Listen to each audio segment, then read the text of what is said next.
Star प्रवाहावरील ठरलं तर मग या मालिकेत अर्जुनची भूमिका साकारत घराघरात लोकप्रिय झालेला अभिनेता म्हणजेच अमित भानुशाली त्याने आपल्या सहज सुंदर अभिनयाने ही भूमिका चोख वठवली आहे। चला तर पाहूयात अर्जुन म्हणजेच अभिनेता अमित भानुशालीची रिअल लाईफ पत्नी कोण आहे। तर खऱ्या आयुष्यात अमित हा विवाहित असून त्याच्या पत्नीचे नाव श्रद्धा भानुशाली हे आहे। या दोघांनीही प्रेम विवाह केलाय।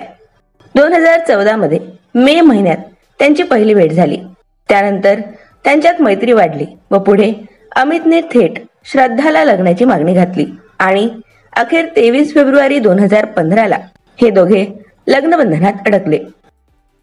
अमित आणि श्रद्धा यांना रिधान नावाचा एक गोंडस मुलगा आहे। तर तुम्हाला अमित आणि श्रद्धाची जोडी आवडली का हे आम्हाला कमेंट बॉक्स मध्ये नक्की कळवा।